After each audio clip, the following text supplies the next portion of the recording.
The Yellowstone River cut like a blade. A woman drifted in the current, half submerged, her body turning slowly as icy water pulled her downstream. Blood streamed from her shoulder, thinning into a long red ribbon that stained the gray surface behind her. Tobias Mercer saw her from the bank. He did not hesitate. He plunged into the river. The cold slammed into his chest, stealing the air from his lungs. The current shoved him sideways, forcing him to fight for every inch. Water roared in his ears. His arms burned as he swam hard, eyes locked on the pale shape spinning between rocks. A hand broke the surface, weak, slipping. Tobias surged forward and caught her by the collar. His fingers closed. He dragged her toward the shore, boots scraping against stone, knees crashing into wet sand. He rolled her onto her side. Water poured from her mouth, one breath, then another. She lived. As he reached to check the wound, the torn fabric on her back fell away completely. Tobias froze. This was no ordinary scar. Her bare back was covered in ink, a map. Fine black lines traced rivers and ridgelines. Mountain ranges curved across her skin. Coordinates were marked with careful precision. And at the center of it all, burned into flesh in deep red, was a single X. Next to it, in small, deliberate letters, were the words, "Graves Gold, 1864. Tobias swallowed. "That's not a scar," he muttered. "That's a treasure carved into skin." Stone shattered. A ruined church shook as flames raced along a burning fuse. Smoke rolled through broken rafters. Men shouted in panic. At the center of it stood Tobias Mercer, bloodied, breathing hard. His hands clenched as the walls trembled around him. 3 days after pulling that woman from the river, he would face a choice. Run again, or die right there. But before we rewind to understand how everything led to this moment, tell me this: where are you right now, and what are you doing as this story begins? Before the river, before the gunfire, before the map burned into someone's skin, Tobias Mercer lived where no one went looking. His cabin sat high in the Montana mountains, tucked between pine and stone, far from any road that showed up on a surveyor's chart. There was no trail leading to it on purpose. Tobias had erased the old one himself, letting brush and snow reclaim it year after year. If a man wanted to find him, that man had to truly mean it. The cabin was rough but solid. Hand-cut logs. A roof patched with tin and prayer. Inside, only what survival demanded: a bed, a table, a stove, a rifle rack worn smooth by use. No photographs, no letters, nothing that suggested Tobias Mercer had ever been part of another life. He was hard to miss and impossible to know. Nearly 7 feet tall, Tobias carried his size like a burden rather than a weapon. His shoulders were broad enough to block a doorway. His hands were scarred, knuckles thickened by years of chopping wood, skin split and healed too many times to count. A long scar crossed his forearm, pale against weathered skin, a souvenir from a winter that nearly killed him. His jaw was usually tight, teeth clenched as if holding something back. When he looked at people, which he avoided whenever possible, his eyes never stayed long, as if meeting another gaze might invite questions he did not want answered. In town, when he rarely went, people didn't call him dangerous. They called him strange. He wasn't an outlaw. He wasn't a lawman. He paid in cash, spoke little, and left before conversations could grow roots. A man who didn't want to be remembered had no business staying visible. The land around him, however, remembered everything. Montana, after the Civil War, was not peaceful, no matter what the papers claimed. Old gangs hadn't vanished, they had scattered. Men who once robbed trains or rode under famous names now worked as bounty hunters, guides, hired guns. Violence had learned to dress itself differently, but it still paid well, and over all of it hung a story everyone knew. Graves' gold, a fortune stolen during the chaos of the 1860s. Train robberies, payroll heists, gold bars and coins that vanished after a bloody shootout in 1864. The men involved either died violently or disappeared. Search parties came and went. Maps surfaced and proved false. Years passed, but the legend stayed alive because greed rarely needs proof. People didn't chase Graves' gold because it was real. They chased it because it might be. What Tobias did not know, living alone with his traps and his silence, was that his name brushed the edges of that legend. Long ago, buried in an old account few remembered, the name Mercer appeared, not as a thief, but as a man who once guided someone through those same mountains before the gold vanished. A coincidence, or the kind of detail that never truly disappears. When Tobias pulled a dying woman from the Yellowstone, he believed he was breaking one rule: don't interfere. What he didn't yet understand was that the river hadn't brought her to him by chance. It had dragged the past straight to his door. Texas, 10 years earlier, was flatter and louder than the mountains Tobias would later hide in. Back then, he rode with a small crew that survived by taking what others guarded poorly. Horses mostly, clean thefts, fast work, no killing if it could be avoided. Tobias had been good at it, not because he enjoyed stealing, but because he understood animals, terrain, and timing.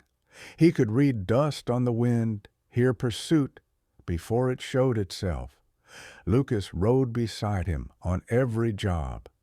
Lucas laughed easily even when things went wrong. He talked about the future like it was a place they might actually reach, a patch of land, a few horses of their own, maybe a wife, if luck softened enough to allow it.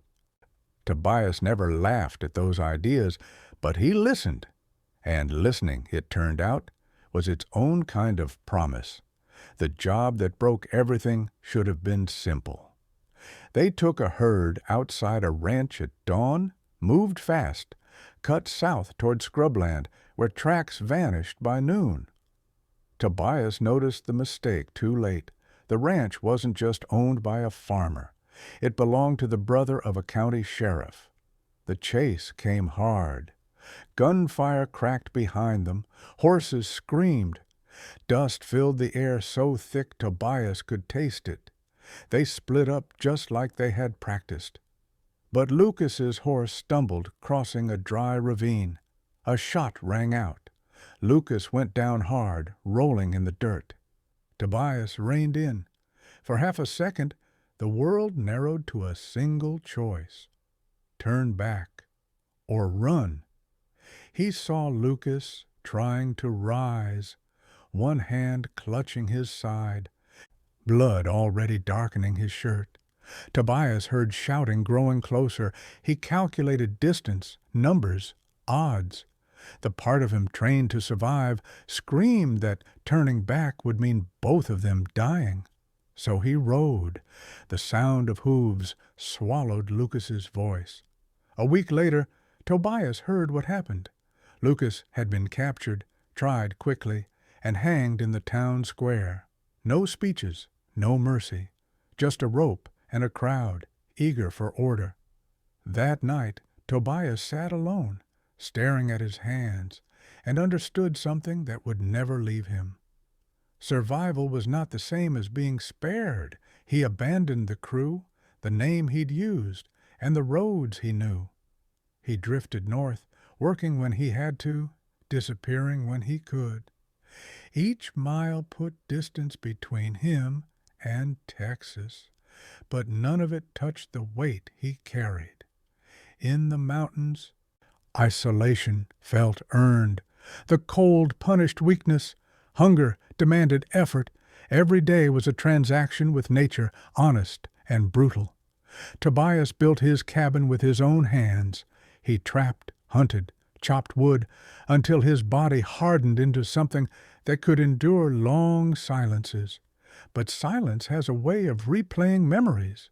Lucas's fall, the moment Tobias turned away, the knowledge that fear, not fate, had decided who lived and who died. Over time, Tobias stopped thinking of himself as someone who deserved peace. He didn't drink, didn't pray, didn't dream much either. He existed, that was all.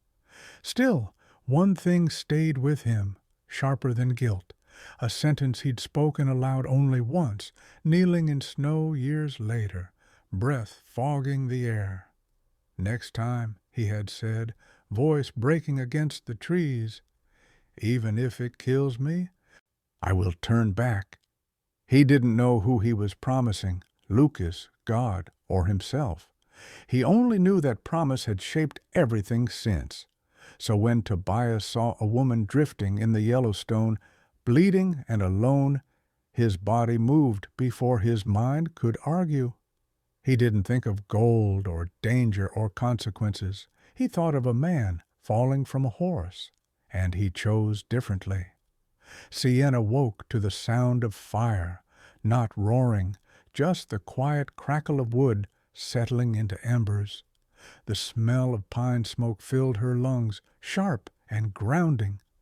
Pain followed a heartbeat later, blooming across her shoulder and down her spine until she clenched her teeth to keep from crying out. She opened her eyes. Low ceiling, rough-hewn logs, shadows moving with the flame. A rifle leaned against the wall within arm's reach of the man sitting across from her. He was watching her, not looming, but alert, still, as if he'd been carved there to guard the room rather than occupy it. "You're awake?" he said. His voice was calm, deep, worn smooth by disuse. Sienna tried to sit up and failed. Her breath hitched. The man moved instantly, one large hand pressing her gently but firmly back down. "Don't," he said. "Bullet passed through. You're stitched, but you tore yourself up in the river." She swallowed. "Where am I?" "My cabin." Her eyes flicked to the rifle, then back to his face. "And you are?" "Tobias." She nodded once, storing the name. Silence stretched. The fire popped. Then she remembered. Her back. Her hand moved weakly toward her shoulder, fingers grazing bandage instead of skin. Panic flared in her eyes. "You saw it," she said. It wasn't a question. Tobias didn't pretend otherwise. Hard not to. Her jaw tightened. For a moment, he thought she might reach for the knife tucked beneath the blanket. Instead, she let her hand fall. "My name is Sienna Graves," she said quietly, "and that map is the reason I'm still breathing, and the reason I won't be if they catch me." The name landed heavy. Graves.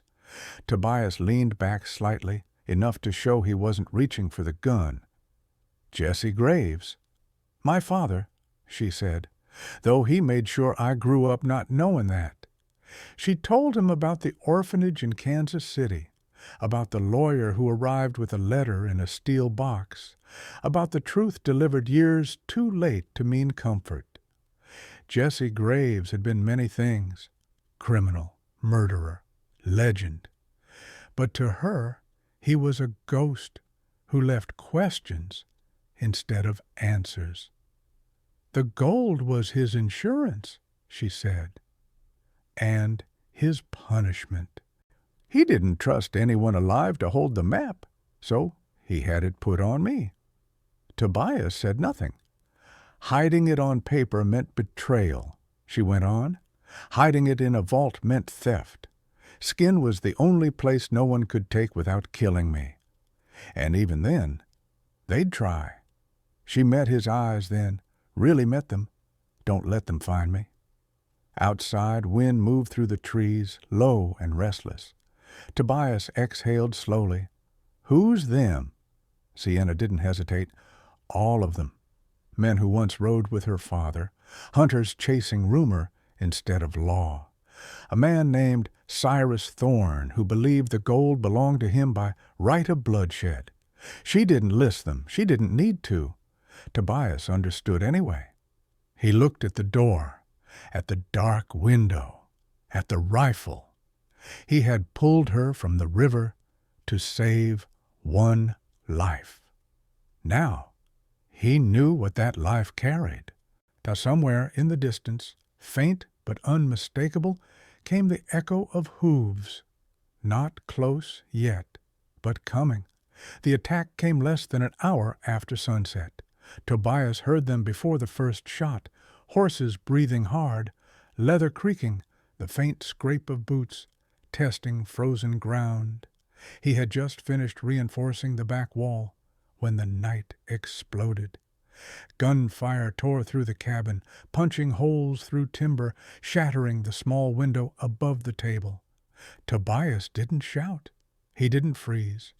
He moved the way a man moves when he has already accepted the fight. He dragged Sienna from the cot, flipped the rug, and wrenched open the trapdoor. "Down," he said, his voice low and absolute. She hesitated only long enough to see his eyes. Then she disappeared into the cellar as another bullet ripped through the door frame. 5 men. Tobias counted them by sound, 1 circling wide, 2 at the front, 1 trying to flush him out with noise, 1 hanging back, watching. Scouts. He waited. The door splintered inward. Tobias fired once. The first man fell before he understood he was dead. The others scattered, shouting, firing wildly. Tobias moved through his own home like it was a battlefield he'd memorized blind.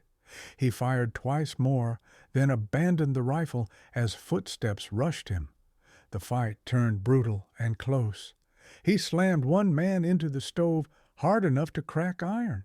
He disarmed another and used the man's own weapon against him. Blood slicked the floorboards. The cabin filled with smoke and the sharp smell of gunpowder. When it ended, 5 bodies lay broken among the ruins. Tobias stood breathing in the wreckage, our blood seeping from a shallow wound along his ribs. He did not feel victorious. 5 men meant nothing. 5 men meant Cyrus Thorne was still far enough away to listen. He opened the cellar. Sienna climbed out slowly, her face pale but controlled. She looked at the bodies, then at Tobias. "They'll come back." "Yes," he said, "with more." That was when the clock started, less than 48 hours before Cyrus stopped testing and started killing everything in his path. They left before dawn. Tobias set fire to the cabin, not out of grief, but necessity. Smoke would confuse the trail. Ash erased shelter. He led Sienna into the mountains, choosing routes that didn't look like routes at all. He crossed streams backward, doubled paths, climbed rock faces no sane rider would attempt. By nightfall, the wound slowed him. They took shelter beneath a rock overhang as snow began to fall, light and dry. Tobias stripped his shirt without comment and let Sienna clean the wound. Her hands were steady, practiced in pain. "You could still turn me in," she said quietly. "Federal agents would protect me." He stared into the fire. "Protection isn't the same as safety." She studied him. "Why are you really doing this?" The fire cracked. Wind moaned through stone. "Because once," he said, "I didn't turn back." She didn't press him further. By the second day, the mountains closed around them. Tracks disappeared beneath snow. Tobias moved slower. But he didn't complain. His body was failing him, not his will. Sienna took point more often now, watching his breathing, learning his pace. They spoke more in the quiet stretches. She told him about Kansas City, about growing up surrounded by children who learned early not to expect permanence, about the lawyer who arrived with a letter that changed her name from meaningless to dangerous overnight. "My father thought secrets could be controlled," she said. "He was wrong." Tobias nodded. He understood men who believed distance could erase consequences. At midday, they stopped on a ridge. Below them, the land fell away into stone and pine. In the distance, barely visible, stood the remains of a church. Collapsed roof, broken tower, swallowed by time. Sienna went still. "That's it," she said. They reached it by dusk. Inside, the altar had been moved long ago. Beneath it, hidden from any casual eye, was an iron door. Tobias helped her open it. Damp air rushed out, heavy with age. Gold, not endless, not miraculous. Enough to ruin lives. Sienna sank to her knees. Tobias felt nothing. Then he heard it. Hooves, many. Cyrus was no longer testing. He was coming. They had minutes, not hours. Tobias moved fast, despite the pain. He placed the last of his dynamite along cracked stone and weak beams, calculating collapse paths, escape angles. He explained nothing more than necessary. "If this goes wrong," he told her, "you run." "And you?" He didn't answer. Cyrus's voice cut through the church ruins, calm and amused. "You finally stopped running." Tobias stepped into the broken light. This was the place. This was the moment his promise had been waiting for. The gold did not feel like victory. Standing in the hollow beneath the ruined church, Tobias felt no rush, no relief. The crates sat heavy and dull in the half-light, their edges softened by years of damp stone. This was what men had killed for, what families had burned for, what had dragged Sienna across half the country with blood on her back. It looked smaller than the stories. Sienna knelt beside one of the open crates, running her fingers over the stamped bars. Her shoulders sagged, as if the weight she had carried for so long finally had somewhere else to rest. "My father thought this would protect me," she said. "Instead, it turned me into the lock." Tobias listened to the mountain breathe around them, wind through broken stone, snow whispering against dead wood. Somewhere beyond the trees, men were moving closer, drawn not by justice, but by certainty. "This gold won't save you," Tobias said quietly. Sienna looked up at him. She already knew. It never was meant to. The truth settled into him then, slow and unavoidable. The map, the chase, the blood. None of it ended with the gold. This place wasn't a reward. It was a test Jesse Graves had designed without meaning to, a final reckoning passed down like a curse. Tobias felt the old memory tighten in his chest. Texas, dust, a man on the ground reaching up while he rode away. He had spent 10 years believing survival was enough, believing that distance could bury a single moment of fear. But standing there, with hooves drawn closer and no trail left to run, he understood what the mountains had been teaching him all along. You can outrun men. You can't outrun who you are. Sienna rose slowly, pain etched across her face. "Cyrus will never stop," she said. "Even if we leave the gold, he'll hunt me until one of us is dead." Tobias nodded. He had already accepted that. The ruined church was a trap. But it was also ground he could choose. Stone walls, narrow entrances, high ground, a place where running wasn't an option, but standing was. For the first time since Lucas fell, Tobias felt something close to calm. "This ends here," he said. Sienna searched his face, realizing what he meant.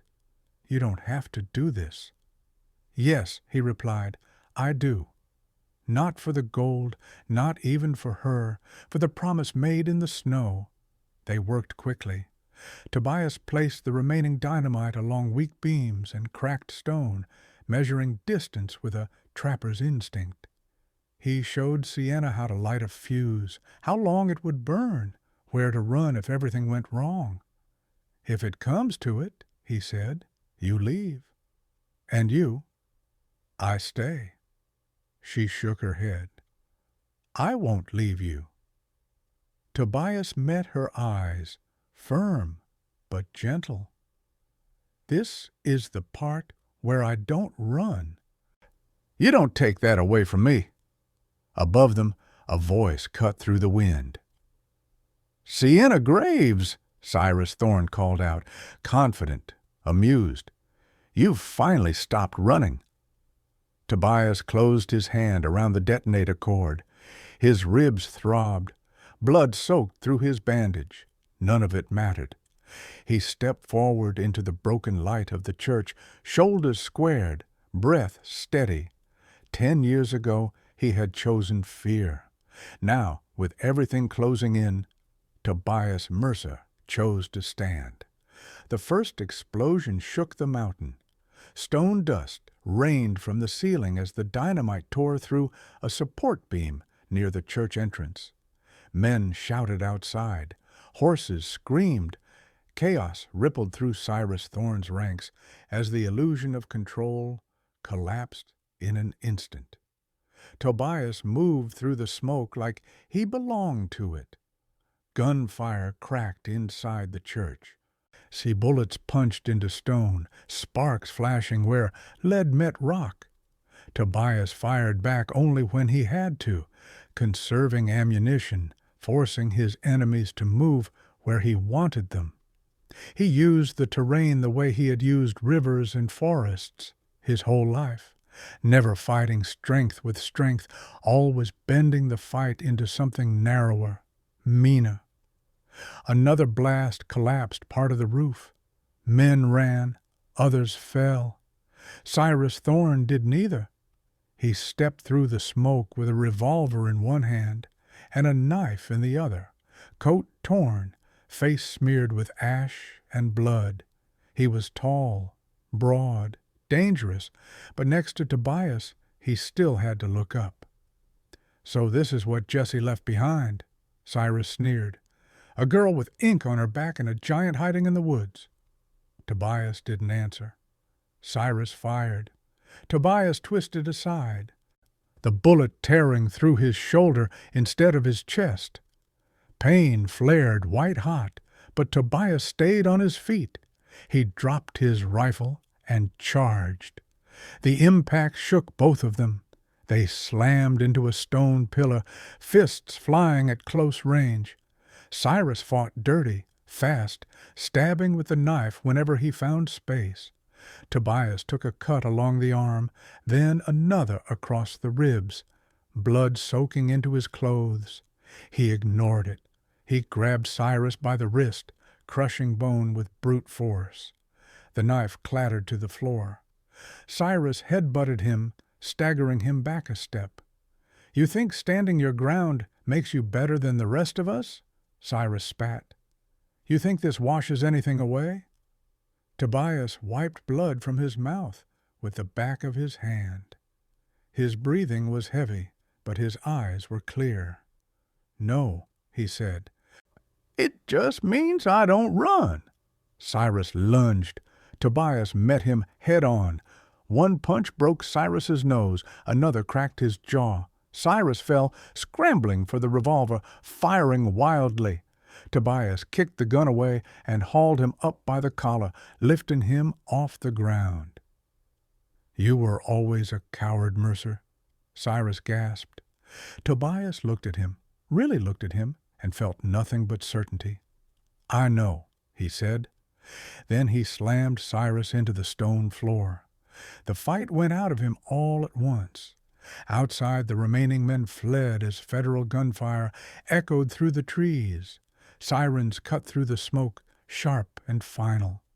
Sienna emerged from behind the altar, eyes wide, chest heaving as she took in the destruction. "Tobias," she said.